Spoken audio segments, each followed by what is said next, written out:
चारों great families के elders से वह बोला, मैंने एस्ट्रल एनर्जी से जगह को साउंड प्रूफ कर दिया है, अब रिपोर्ट जारी रखो। सबने तुरंत आदर से हाथ जोड़कर कहना शुरू किया। सबसे पहले फन फैमिली के बीस्ट एम्परर टाइटल वाले एल्डर ने कहा, हमारे अनुभव में आज के मैच के रिजल्ट्स बिल्कुल अनफेयर थे। हमने अपने फैमिली के 2 डिफीटेड डिसाइपल्स को सजा दे दी है और सीयू लिंगू को हमने 3 ग्रेट फैमिलीज के 3 यंग मास्टर्स के बाद चौथा सबसे बड़ा थ्रेट घोषित किया है। इसके बाद चिन फैमिली के बोन रिकवरी टाइटल वाले एल्डर ने आगे कहा, हमारी फैमिली को एलीट टूर्नामेंट से ज्यादा फर्क नहीं पड़ता, लेकिन यंग मास्टर चिन शाओसिन लिंगू से लड़ना चाहता है। हमारे यंग मास्टर का ट्रम्प कार्ड बैटल पेट ब्लड क्रिस्टल डीमन कॉर्प्स, जिसकी कॉम्बैट पावर रैंक 9 है, हम सलाह देते हैं कि उससे सीधे भिड़ने की कोशिश मत करना। तीसरे नंबर पर टैंग फैमिली के स्नेक हार्ट टाइटल वाले एल्डर ने गंभीर आवाज में कहा, हमारा ध्यान अभी यंग मास्टर टैंग रायन के गायब होने पर है, लेकिन बाहर की दुनिया को अभी तक यह बात पता नहीं है, इसलिए सर्च ऑपरेशंस को और तेज किया जा रहा है। अंत में बारी आई उस गंजे बूढ़े आदमी की।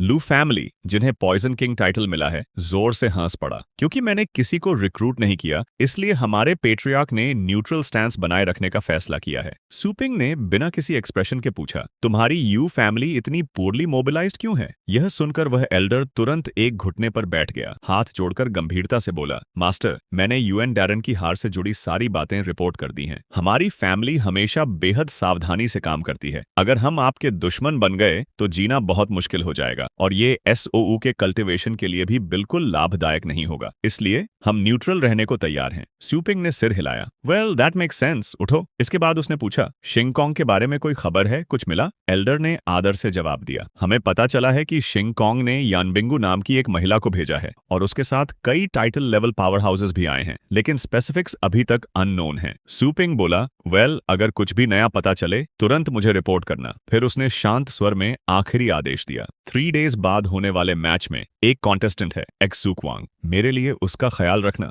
मेरे पास इस समय उसे देखने का टाइम नहीं है, बस थोड़ी मदद करना, that's all. Disperse. Yes master. सभी एल्डर्स चले गए और हॉल में सिर्फ सुपिंग अकेला रह गया। वह चुपचाप खड़ा रहा, नामों को दोहराते हुए, यिनबिंगू शिंगकोंग, एरिया 6 का सबसे पावरफुल ऑर्गेनाइजेशन। आखिर उनका पर्पस क्या है इस एलीट टूर्नामेंट में दखल देने का? फिर उसने गहरी सांस छोड़ी। ज्यादा सोचना बेकार है, पहले कल्टीवेशन करना चाहिए। उसे याद आया, सप्ताह में एक बार सुप्रीम गॉड रेल्म के नर्चरिंग एरिया में एना के साथ जाना जरूरी है। टाइम देखकर उसने एना को बुलाया। एना भी समय समझ चुकी थी, इसलिए वह तुरंत उसके सामने आ गई। चलो यिन डिवाइन स्प्रिंग चलते हैं, सुपिंग ने कहा। लेकिन एना अचानक बोली, सुपिंग, लगता है टेरिटरी में दुश्मन घुसे हैं। तुम चिंतित हो, बेचैन हो। क्या तुम मुझे सुप्रीम गॉड रेल्म ले जाना चाहते हो? वहां कल्टीवेशन की स्पीड डिवाइन स्प्रिंग से कहीं ज्यादा है। बस एक बार ट्राई करोगे तो इफेक्ट भूल नहीं पाओगे। सुपिंग ने कुछ जवाब नहीं दिया, वह बस मन ही मन सोचता रहा। क्या उसने अभी अभी हुई सारी बातें सुन ली? ड्रीम ऑन, सुपिंग धीरे से बोला। तो फिर मुझे तुम्हें होल्ड बैक करने के लिए क्या बच जाएगा?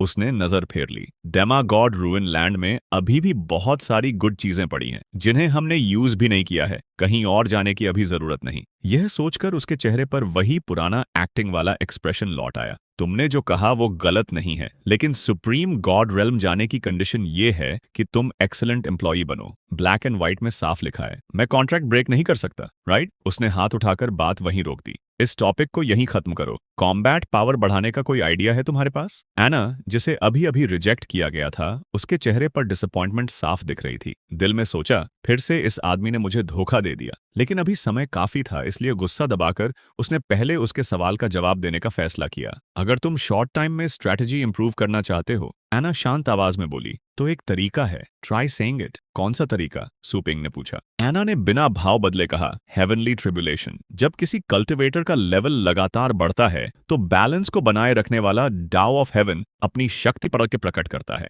और उसी पावर की कीमत चुकाने के लिए जो डिजास्टर उन पर गिरता है उसे ही मॉर्टल्स हेवनली ट्रिब्यूलेशन कहते हैं। एना धीरे धीरे समझाती रही। हेवनली ट्रिब्यूलेशन एक मॉर्टल कल्टिवेटर को उसके पुराने शरीर से छुड़ाकर उसे एक ऐसी चीज में बदल देती जो इंसानों से ऊपर होती है। हेवनली ट्रिब्यूलेशन 4 एट्रीब्यूट्स में आती है, विंड, फायर, वाटर और अर्थ। सिचुएशंस के हिसाब से कल्टिवेटर को अलग अलग एट्रीब्यूट की ट्रिब्यूलेशन मिलती है। अगर वो हेवनली ट्रिब्यूलेशन को सर्वाइव कर ले तो उसका लेवल सीधे लेजेंडरी रेलम में एंटर कर जाता है। हेवनली ट्रिब्यूलेशन सहने के बाद कल्टिवेटर की एनर्जी ऐसे रिफाइन हो जाती है मानो इम्प्योरिटीज झलकर खत्म हो गई हो। शरीर प्योर बन जाता है और एस्ट्रल एनर्जी ओवरफ्लो करने लगती है। एना ने सूपिंग को सुपर गॉड रूइन लैंड में वह जगह दिखाई जहां हेवनली ट्रिब्यूलेशन को करीब से देखा जा सकता था। उसी समय थंडर ट्रिब्यूलेशन डिवाइन पेविलियन की चोटी पर एक टीम अपनी हेवनली ट्रिब्यूलेशन का इंतजार कर रही थी। वो थे गॉड विंड ब्रिगेड की 7th team. Rank 9 peak intern अपने गॉड ऑक्स डोमिनेटिंग बॉडी को पूरे शरीर के चारों तरफ लपेटकर